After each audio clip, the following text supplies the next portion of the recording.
मैं देवेंद्र पटेल विगत कई वर्षों से शिक्षण कार्य में संलग्न हूँ और आजीवन गणित के उत्कृष्ट शिक्षण के लिए संकल्पबद्ध हूँ।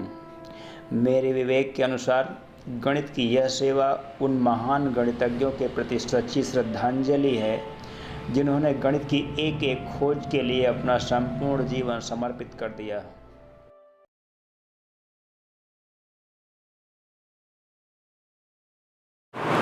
विद्यार्थियों, आज हम क्लास 12th मैथमेटिक्स का प्रथम प्रश्न पत्र और इस प्रथम प्रश्न पत्र में हम सॉल्व कर रहे हैं most important topic maxima and minima का चौथा पार्ट। और चौथे पार्ट में हम लगातार डॉक्टर हर्षरूप शर्मा की बुक से क्वेश्चन सॉल्व कर रहे हैं। डॉक्टर हर्षरूप शर्मा की बुक का ये 6G एक्सरसाइज आपके सामने है।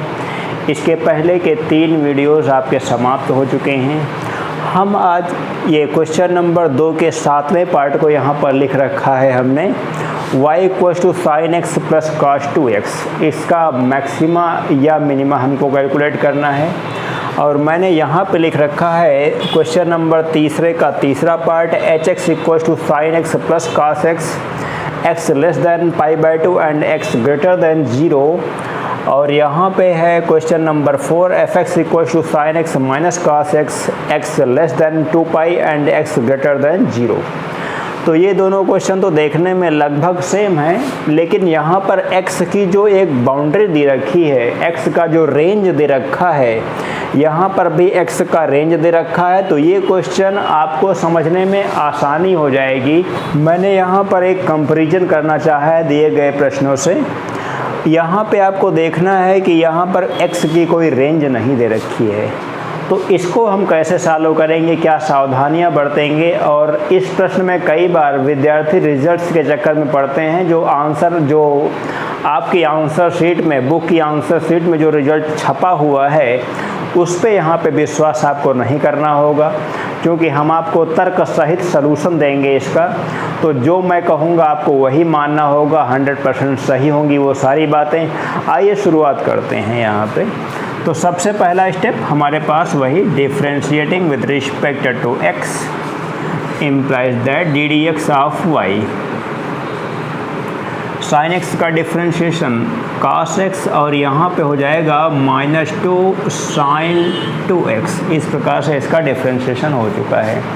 अगेन डिफरेंशिएटिंग, एक बार और लगे यहाँ डिफरेंशिएट कर लेते हैं। Again differentiating with respect to x, ये लिखा गया है d2y/dx² = cos x का डिफरेंशिएशन -sin x और यहाँ पे हो जाएगा -4 cos 2x।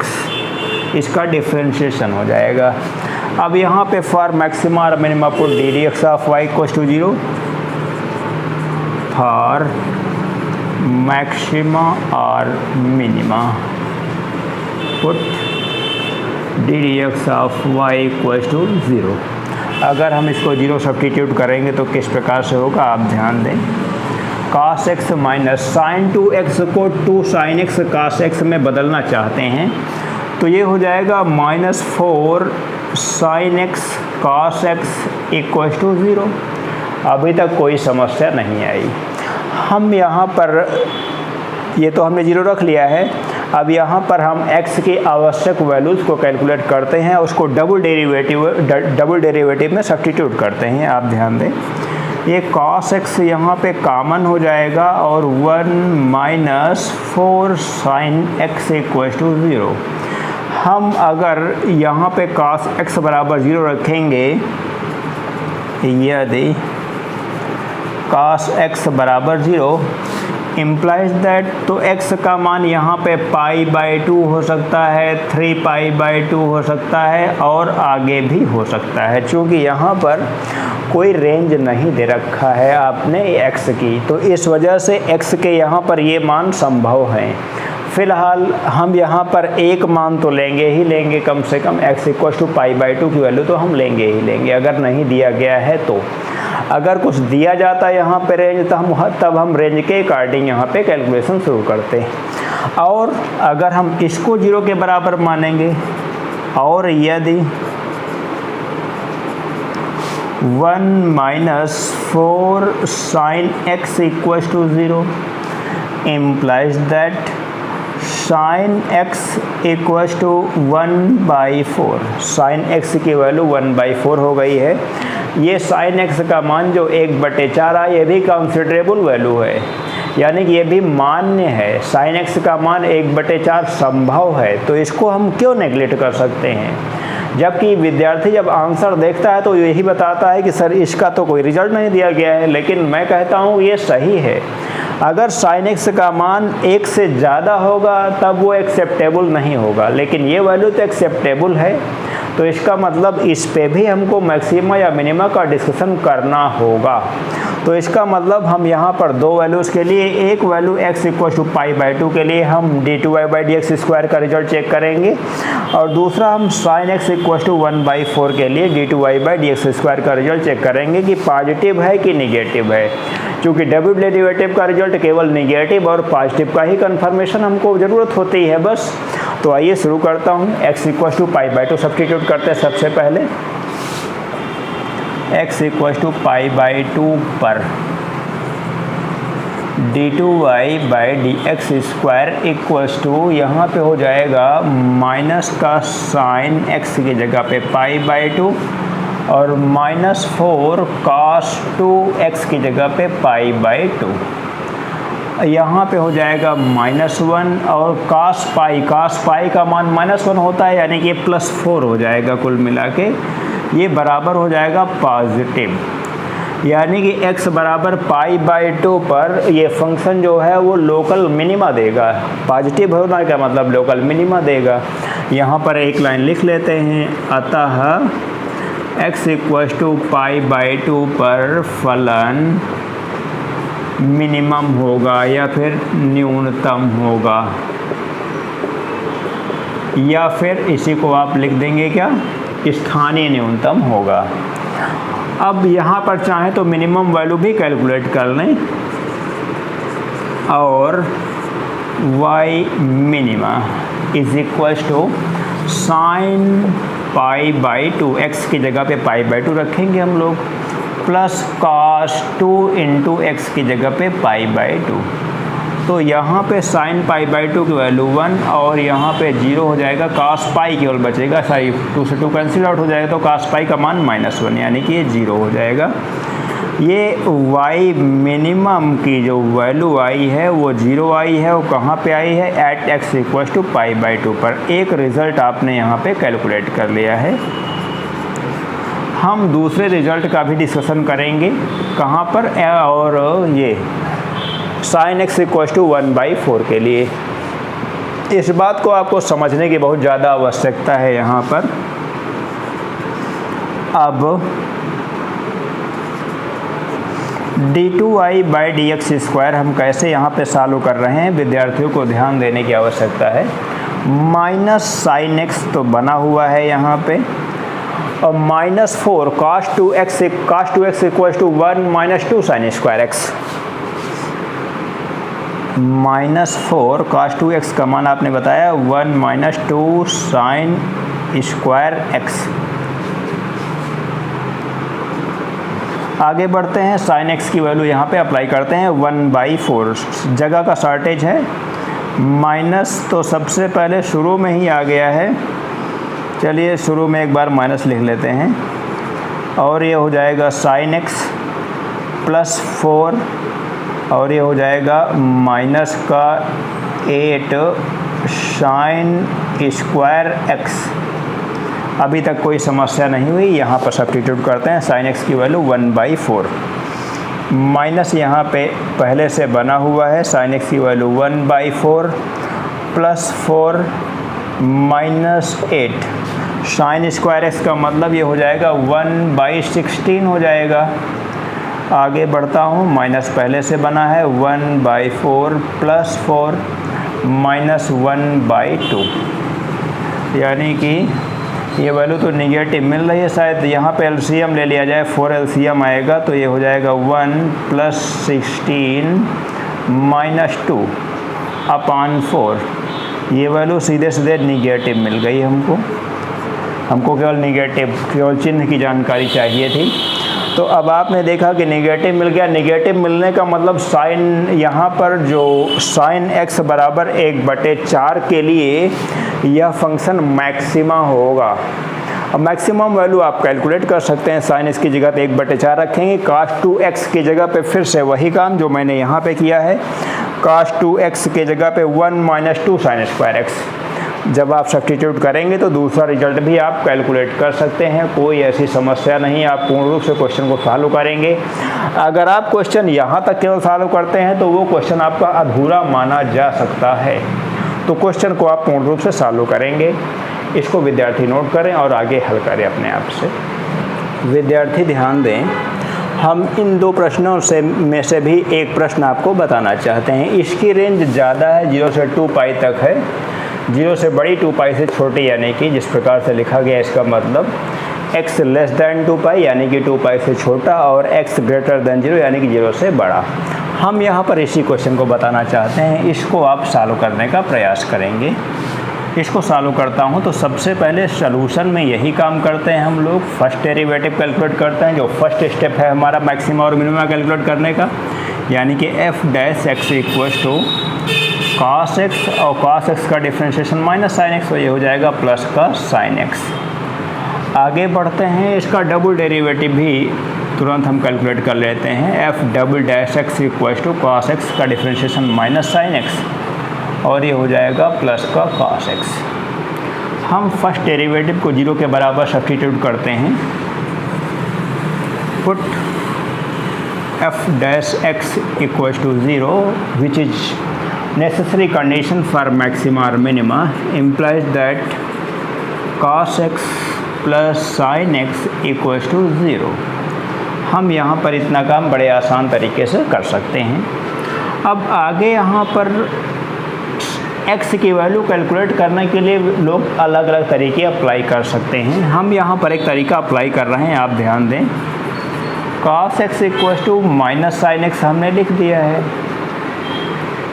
हम cos x इक्वल्स टू लिख सकते हैं यहाँ पे cos 90 plus x, cos 90 plus theta minus sine theta हो जाएगा।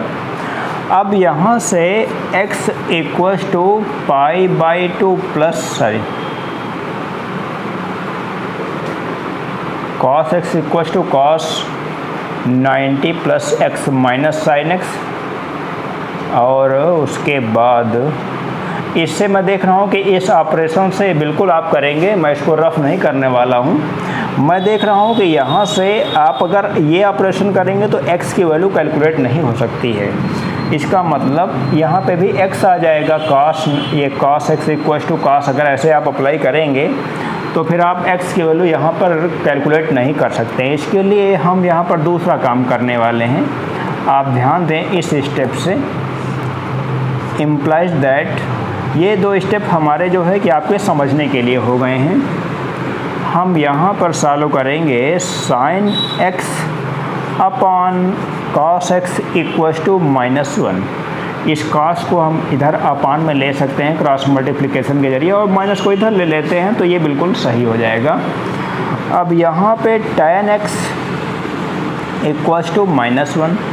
अब tan का वैल्यू x के किस मान के लिए यहाँ पे -1 मिलने वाली है, ये बात समझने योग्य है। यहाँ पर आप ध्यान दें कि 0 से बड़े मानों के लिए यहाँ पर और 2 पाई से छोटे मानों के लिए आप देखें कि टेंजेंट रिजल्ट जो होता है वो इस क्वाड्रेंट में tan निगेटिव होता है और इस क्वाड्रेंट में भी tan निगेटिव होता है। तो इसका मतलब हम दूसरे और चौथे चतुर्थांशों में ही इसका रिजल्ट की तलाश करने वाले हैं।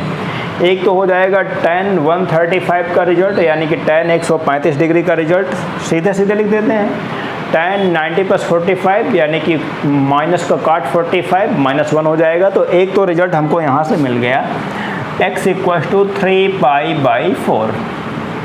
दूसरा रिजल्ट यहाँ पे हम तलाश करते हैं, चाहे तो आप 270 प्लस थीटा कर लीजिए, चाहे आप 2π माइनस थीटा कर लीजिए। हम 2π माइनस थीटा की ओर बढ़ रहे हैं। यदि tan x equals to -1 implies that tan x equals to tan 2 pi minus pi by 4। tan 360 minus theta होता है माइनस tan थीटा। तो यानी कि अभी तक सही है ये। हम यहाँ पे इसको सॉल्व करने के बाद लिख देंगे tan, इसको अगर सॉल्व करेंगे तो ये हो जाएगा, एलसीएम के ज़रिए सॉल्व करेंगे 7 पाई बाई 4। ये tan x का रिज़ल्ट हो जाएगा। इसका मतलब x का रिज़ल्ट यहाँ पे 7 पाई बाई 4 हो जाएगा। एक रिज़ल्ट आपने 3 पाई बाई 4 कैलकुलेट किया और दूसरा रिज़ल्ट 7 पाई बाई 4 कैलकुलेट किया, और दोनों वैल्यूज़ इस रेंज में हैं जो रेंज हमको दी गई है। आप देख रहे हैं 2 पाई से 0 के बीच का रेंज हमको दिया गया है, तो उसी के अंतर्गत ये दोनों मान हमारे आ रहे हैं। अब हम कैलकुलेट करेंगे कि किस पे 3 पाई बाई 4 पे पॉजिटिव है या नेगेटिव है, और 7 पाई बाई 4 पे पॉजिटिव या नेगेटिव डबल डेरिवेटिव की वैल्यू आ रही है। ये देख रहे हैं आप, x equals to 3 pi by 4 पर d2y by d x square equals to minus, आप ध्यान दें, minus sine 3 pi by 4। Sine 3 pi by 4 का मतलब आप ध्यान दें, एक बार लिख लेता हूँ, साइन 3 पाई बाई 4, और यहाँ पे है प्लस का cos 3 पाई बाई 4। आप आगे कैलकुलेशन करेंगे, साइन 90 प्लस 45 cos 45 हो जाएगा। cos 45 का मतलब 1/√2 यानी कि -1/√2 इसका रिजल्ट आएगा, और cos 90 प्लस 45 ये माइनस साइन 45 यानी कि -1/√2 ये भी आएगा, यानी कि कुल मिला के ये निगेटिव रिजल्ट दे रहा है। 3 पाई बाई 4 पर x equal to 3 pi by 4 पर d2y by d x square क्या रिजल्ट दे रहा है, निगेटिव, यानी कि 3 पाई बाई 4 पर ये फंक्शन जो होगा ये मैक्सिमम वैल्यू देगा। अतः fx मैक्स इक्वल्स टू, ये फंक्शन है हमारे पास sine 3 pi by 4 minus cos 3 pi by 4 sine 3 pi by 4, और cos 3 पाई बाई 4 दोनों का रिजल्ट आप जानते हैं, ये हो जाएगा 1/√2, ये -1/√2, कुल मिला के √2 रिजल्ट मिल जाता है। आंसर लिखने का तरीका आप जानते हैं, लिख लीजिएगा। जगह का शॉर्टेज की वजह से मैं आगे कैलकुलेशन नहीं कर रहा हूँ। जिन विद्यार्थियों को ट्रिग्नोमेट्री के छोटे छोटे कैलकुलेशन आते हैं वो लोग साइंस ये 7 पाई बाई 4 का रिजल्ट डबल डेरिवेटिव के लिए चेक करेंगे। डबल डेरिवेटिव यहाँ है, तो शायद ये पॉजिटिव रिजल्ट दे देगा, और पॉजिटिव रिजल्ट देने का मतलब वो मिनिमा दे देगा। तब विद्यार्थी आगे के कैलकुलेशन को सॉल्व करेंगे और इसको नोट करें। विद्यार्थी ध्यान दें, हम क्वेश्चन नंबर 5 के तीनों पार्ट यहाँ पे लिख चुके हैं। पहला पार्ट है f(x) equal to e to power x, दूसरा पार्ट है gx equal to log x, और तीसरा पार्ट है hx equal to x³ plus x square plus x plus 1। हमसे इन तीनों पार्ट्स के लिए कहा गया है कि प्रूफ कीजिए, सिद्ध कीजिए कि इन क्वेश्चंस का यानी कि f(x) equal to e to power x का उच्चिष्ट या निम्निष्ट मान ज्ञात नहीं किया जा सकता। वही काम हमारे में क्वेश्चन में इन दोनों के लिए भी कहा गया है कि सिद्ध कीजिए कि x के किसी भी वास्तविक मान के लिए इन दिए गए फलनों का उच्चिष्ट या निम्निष्ट मान ज्ञात नहीं किया जा सकता। तो बिल्कुल आसान तरीके से हम यहाँ पे क्वेश्चन को सॉल्व कर सकते हैं। जो उच्चिष्ट या निम्निष्ट ना होने की केवल 2 शर्तें आपको बताई गई हैं। एक तो सबसे पहला काम ये बताया गया था कि एक आवश्यक शर्त आपको बताई गई थी कि फर्स्ट डेरिवेटिव यानी कि d d x of y 0 के बराबर होना चाहिए। अगर 0 नहीं हो रहा है तो इसका मतलब उस फंक्शन का हम लोग मैक्सिमा या मिनिमा कैलकुलेट नहीं कर सकते हैं। उसके अलावा अगर सेकंड डेरिवेटिव 0 हो जाए, मैंने पूरी बात बताई थी आपको कि अगर सेकंड डेरिवेटिव यानी कि d2y by d x square positive तो फंक्शन मिनिमा, x के जिद मानों के लिए d2y by d x square negative, वहाँ पर फंक्शन मैक्सिमा। अगर d2y by d x square 0 हो जाए और d3y by d x cube not equal to 0 हो जाए यानी कि 0 ना हो, तो x के इन मानों के लिए हम कैलकुलेट नहीं कर सकते हैं मैक्सिमा या मिनिमा। आइए ज़रा देखते हैं यहाँ पर कौन सी शर्त और इन तीनों क्वेश्चनों में बारी बारी से कौन कौन सी शर्तें फुलफिल हो रही हैं, इनका डिस्कशन यहाँ पे करना चाहते हैं। आइए सबसे पहला काम, वही पहला step, differentiating with respect to x implies that f dash x equal to e to power x का differentiation e to power x ही होता है, e टू पावर x हो गया। अब हम यहाँ पर x का कोई भी मान सब्स्टिट्यूट करें, एक्सपोनेंशियल फंक्शन कभी भी जीरो रिजल्ट देता ही नहीं है। आप जानते हैं x के किसी भी मान के लिए e टू पावर x का मान जीरो नहीं हो सकता। हम यहाँ पर एक चीज़ यही लिख सकते हैं। अब हम एक बात और विद्यार्थियों को अच्छी तरह से बताना चाहते हैं कि e का मान जो होता है वास्तव में वो 2 और 3 के बीच में एक रियल क्वांटिटी होती है, greater than 2 and less than 3। अगर सोचें आप कि जैसे कोई संख्या हम 3 ले लेते हैं, एक संख्या हमने 3 ले लिया और 3 का हम पावर कुछ भी लें तो क्या कभी ये जीरो देगा क्या? 3 की पावर कुछ भी लें, 3 की पावर अगर जीरो लें, जैसे हम यहाँ पे लिख रहे हैं 3 टू पावर 0 की वैल्यू 1 हो जाएगी, 3 टू पावर 1 की वैल्यू 3 हो जाएगी, 3 टू पावर 2 की वैल्यू 9 हो जाएगी, 3 टू पावर -2 की वैल्यू 1/9 हो जाएगा। क्या किसी भी पावर के लिए 3 के किसी भी घात के लिए क्या कभी जीरो होगा मान? नहीं होगा। तो इसी तरह से e टू पावर x का मान जीरो कभी भी नहीं हो सकता। तो यहाँ पर एक लाइन लिख सकते हैं आप, e टू पावर x का मान x के किसी भी वास्तविक मान के लिए शून्य नहीं हो सकता। अतः यहाँ f dash x can not equal to 0, अतः उच्चिष्ट या निम्निष्ट ज्ञात नहीं किया जा सकता। अतः मैक्स या मिन ज्ञात नहीं किया जा सकता। यही इसका रिजल्ट हो जाएगा, यानी कि पूर्ण रूप से आपने इसको सॉल्व कर लिया है, समझ भी लिया है। अब आगे बढ़ते हैं हम इस क्वेश्चन की ओर। gx का मान log x दिया गया है, तो g डैश x की वैल्यू आप सॉल्व कर लेंगे 1/x हो जाएगी। अब 1/x जो है ये x के किस मान के लिए जीरो होगा? x के किसी भी वास्तविक मान के लिए जीरो नहीं हो सकता ये। तो यहाँ पर भी यही बात लिख लेंगे, यहाँ g dash x not equal to 0, अतः दिए गए फलन का मैक्स या मिन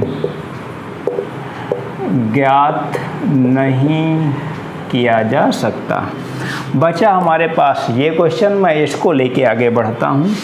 फर्स्ट डेरिवेटिव यानी कि h डैश x चालू करते हैं, तो ये हो जाएगा 3x² प्लस 2x प्लस 1। एक बार और डबल डेरिवेटिव कैलकुलेट कर लेते हैं। Again differentiating with respect to x implies that h double dash x equals to ये हो जाएगा 6x प्लस 2। अभी तक कोई समस्या नहीं हुई। अब हम यहाँ पे फर्स्ट डेरिवेटिव को 0 के बराबर सब्स्टिट्यूट करते हैं। Put h dash x equals to 0 implies that 3x² plus 2x plus 1 equals to 0। यहाँ पर हम x की वैल्यूज़ कैलकुलेट कर सकते हैं कि नहीं, इसके लिए आप सबसे पहले चेक कर लें कि इसके रूट्स रियल मिलेंगे कि नहीं मिलेंगे। यानी कि b² माइनस 4ac का मान ज़रा निकाल के देखें। a का मान 3 है, b का मान 2 है, c का मान 1 है। तो b² का मतलब 4 हो जाएगा, माइनस 4a और c, यानी कि ये तो निगेटिव रिजल्ट दे रहा है। आप जानते हैं b² माइनस 4ac का मान अगर निगेटिव आ रहा है तो इसका मतलब ये है कि यहाँ से x का कोई वास्तविक मान प्राप्त नहीं किया जा सकता। यहाँ पे यही लाइन आगे लिख देंगे, अतः x का कोई भी वास्तविक मान संभव नहीं है। इसलिए दिए गए फलन का उच्चिष्ट या निम्निष्ट ज्ञात नहीं किया जा सकता। इसलिए दिए गए फलन का मैक्स या मिनिमा ज्ञात नहीं किया जा सकता, ज्ञात नहीं किया जा सकता। इसी प्रकार से आपने इसका सलूशन दे देंगे, कोई ऐसी समस्या नहीं होगी। पूर्ण रूप से तीनों क्वेश्चन को हमने बता दिया है, कैसे क्या कंडीशंस है, सबकी कंडीशंस अपनी अलग अलग है।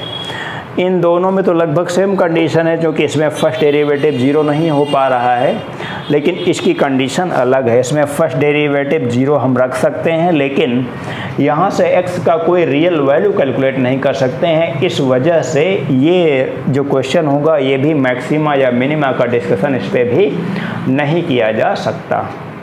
इनको आप नोट करें तो बढ़ते हैं आगे के क्वेश्चंस पे। विद्यार्थी ध्यान दें, क्वेश्चन नंबर 6 में दो पार्ट ए और बी दिए गए हैं। इस प्रश्न में कहा गया है कि सिद्ध कीजिए कि इसका कोई मैक्सिमा या मिनिमा ज्ञात नहीं किया जा सकता है। और बी पार्ट भी इसी प्रकार से है, उसमें x बराबर 1 के लिए, यानी कि x की वैल्यू भी दी गई है। कहा गया है कि x बराबर 1 के लिए दिए गए फलन का उच्चिष्ट या निम्निष्ट मान ज्ञात नहीं किया जा सकता है। तो मैंने ये समझा कि इस क्वेश्चन को बताना आपके लिए ज़्यादा बेनिफिशियल होगा, तो मैं इस क्वेश्चन को बताने जा रहा हूँ। बी पार्ट इसका आप सॉल्व करेंगे। आइए शुरुआत करता हूँ। सबसे पहला स्टेप मैक्सिमा या मिनिमा कैलकुलेट करने का। Differentiating with respect to x implies that d d x of y equals to 3x² minus 6x plus 6 हो जाएगा। Again differentiating with respect to x d2y by d x square equals to ये हो जाएगा 6x minus 6। Put d d x of y equals to 0 for maxima और minima. Put d d x of y equals to 0 implies that 3 common ले लेंगे और x² minus 2x plus 1 equals to 0 हो जाएगा।